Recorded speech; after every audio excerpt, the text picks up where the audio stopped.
A very good morning to all my dear students. Today we are going to discuss about an application under Section 5 of the Limitation Act for condonation of delay.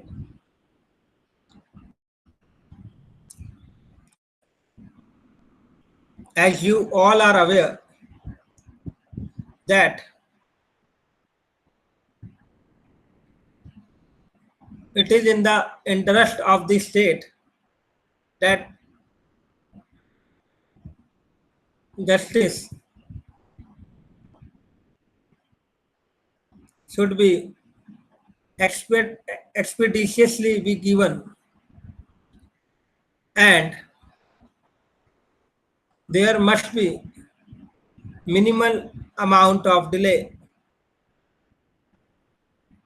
As such, this topic provides the circumstances under which the delay on the part of any of the parties to the case may approach the court for condoning the delay on the sufficient grounds or sufficient reasons being shown to the court. Now let's start with the set topic. It is the basic requirement of justice is that every suit must be filed in the court within the time prescribed for the same. For example, if you want to file a suit for recovery, then there is a period prescribed for filing the same. That is 3 years from the date of the cause of action arose in favor of the party. Next, all suit instituted after limitation period is forbidden by this law of limitation. Further, limitation law prescribes the period within which an existing right can be enforced by a person in a court of law regarding his infringement of right by the other party. Now, there are certain maxims on which this limitation law has been based upon. First, interest republicae ut sit finis litium. It is to the advantage of the state that there should be limit to the lawsuits. Second, vigilantibus non dormantibus jura subvenient, means law comes to the help of vigilant and not of the sleepy.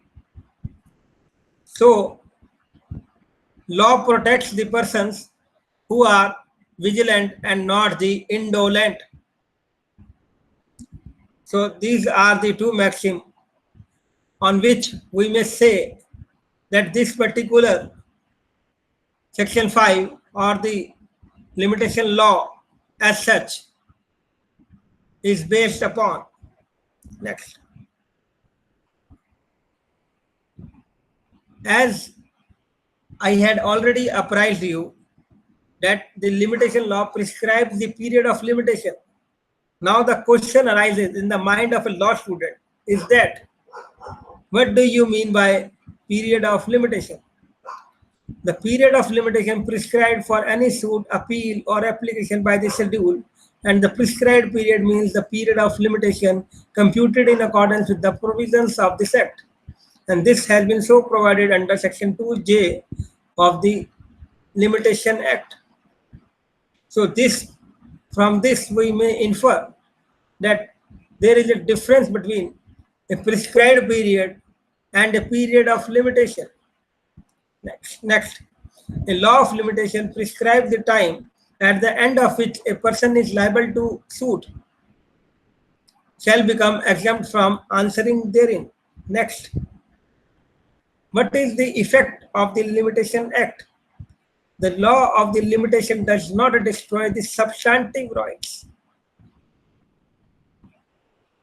of a party. It simply bars the remedy, which is a procedural right.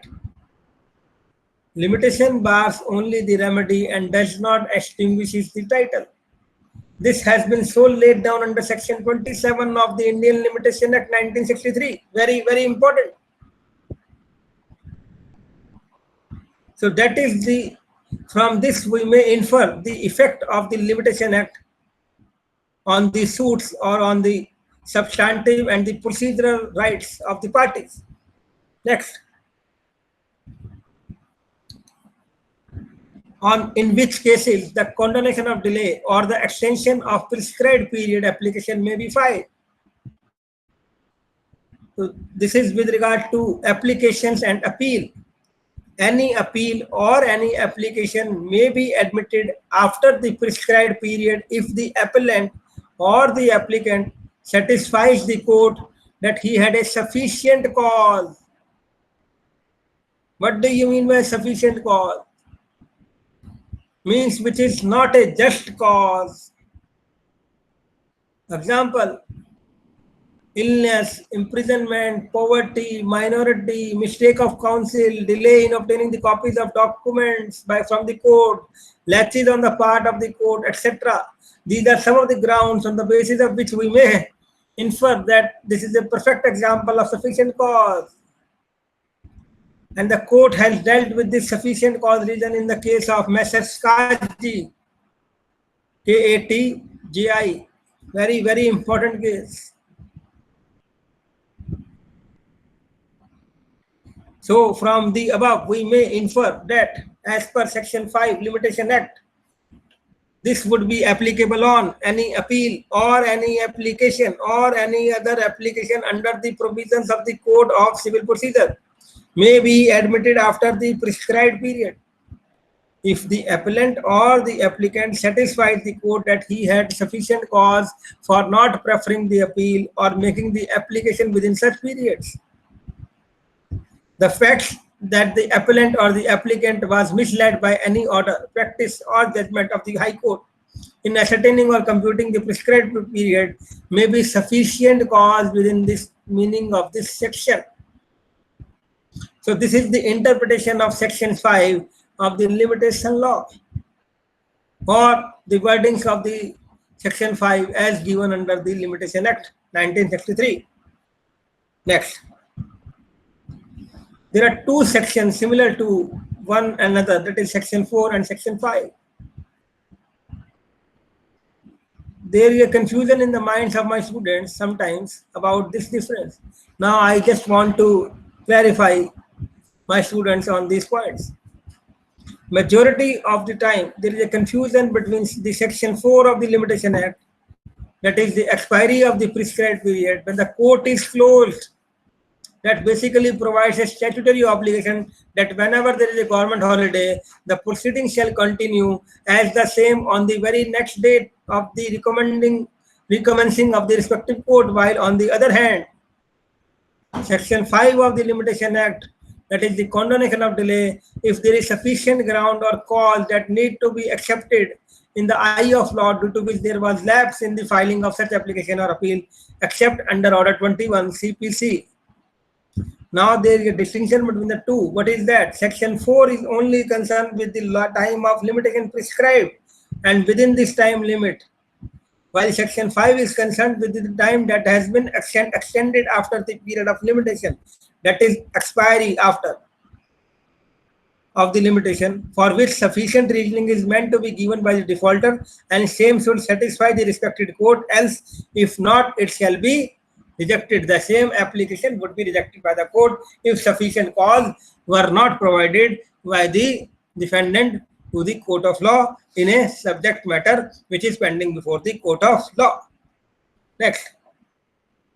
What is the format of the application?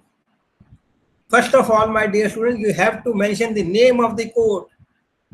So here you have to mention in the court of Shri so and so, learned district and session judge, or whatever be the designation of that particular judge, and the place of the court, you have to mention it at the starting or at the heading of the application.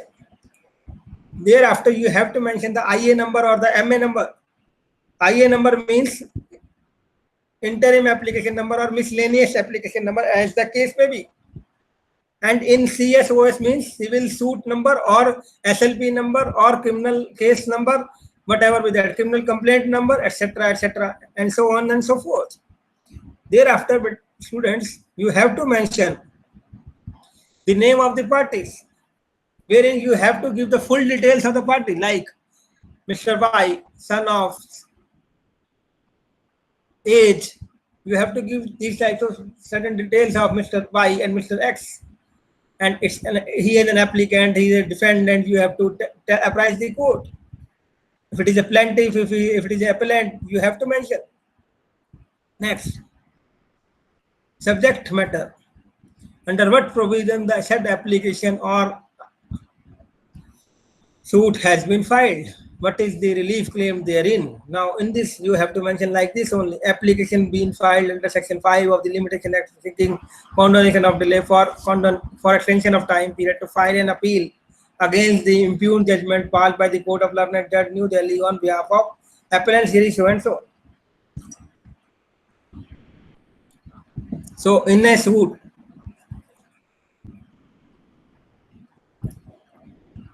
the terminology would be changed, or in a case of the written statement, filing of the written statement, the application has been filed under Section 5 of the Limitation Act for condoning the delay in filing the written statement on behalf of the defendant herein. So there the terminology would be changed as per the version of the nature or the application or the suit, as the case may be. Now you have to mention the details of the paragraph, wherein you have to mention referring to the impugned order dated. You have to mention on which date the last matter was pending, and the last date of hearing you have to apprise the court. Thereafter, you have to apprise the current ongoing matter and also apprise the order whereby you are challenging this particular order, and also you have to give the reasons for the delay. If you are not giving the sufficient reason, then the court may reject it. As I have already apprised you that sufficient cause being shown. So there is one specific paragraph you have to mention in your application regarding the sufficient cause being shown on your part, like that in the family of that particular person, that in the family of the counsel, or as the case may be. You have to refer the related document with it. Like you have to annex the death certificate or medical certificate or the report of the authority, as the case may be. And to state whatever has been mentioned in this, you have been mentioned in bona fide and it in the interest of justice. Thereafter, you have to give a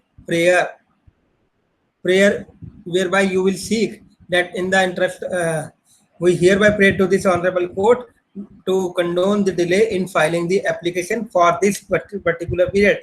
When you are asking for a prayer, you have to mention the delay period to be condoned. You have to mention the delay of days, mention it in that particular application. And in the last, you have to mention like this: applicant through so and so advocate, address of that particular advocate, and the date on which this particular application has been drafted, and thereafter the place of the application.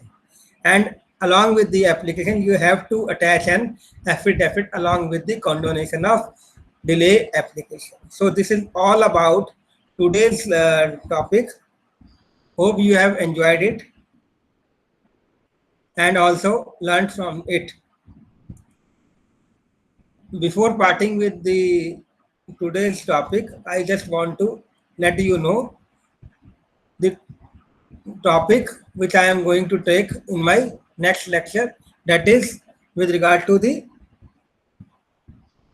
application, that is with regard to the writ petitions and appearance of the parties as such before the court.